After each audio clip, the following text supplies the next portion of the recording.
Thank you, Mr. Speaker. I stand here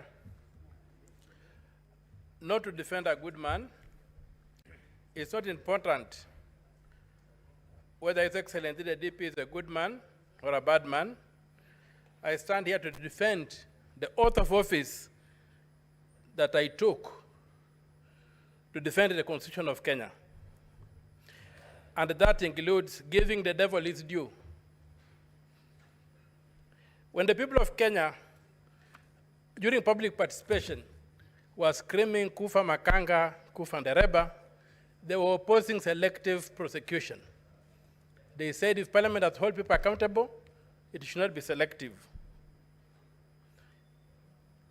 And I stand here to look at whether this House has complied with the Constitution.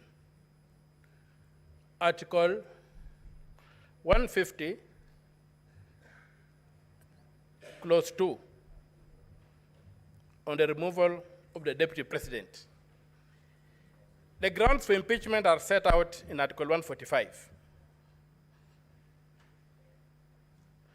And pursuant to Article 145, it is purely a political process, but bound by law, especially Article 25, Clause C, which requires that somebody is given a fair hearing. So the removal of the president by impeachment on any ground under Article 145 is a grave matter that involves overturning the sovereign will of the people as expressed in a democratic election. Even more profoundly, it means that the person so removed is prohibited for life from enjoying the rights under Article 38, Clause 3, Paragraph C, to be elected and hold office, to vie for, be elected and hold office. So the constitutional bar that must be cleared for the removal of the president from office is high. The Constitution requires that the removal must be well-founded in law, and that's why it prescribes the thresholds. And it must be objective.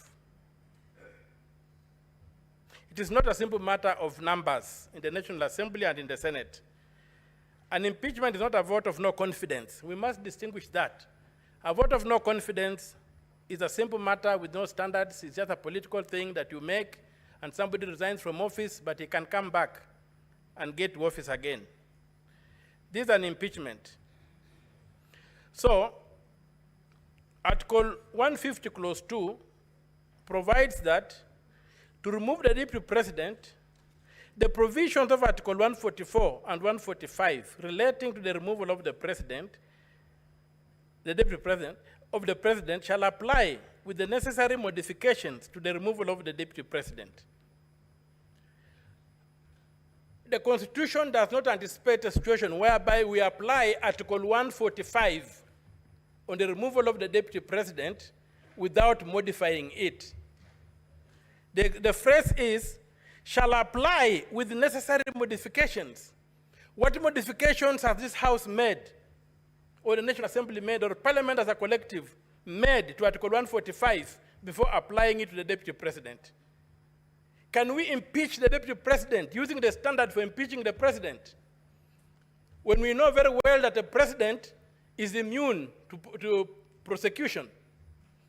And therefore, the certain standards that apply to him won't apply to the Deputy President.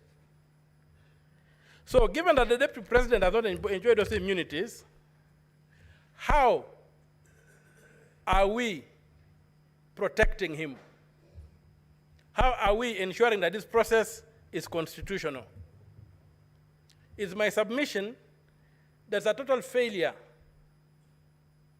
on Parliament to have proceeded to impeach the Deputy President without making the necessary modifications to Article 145.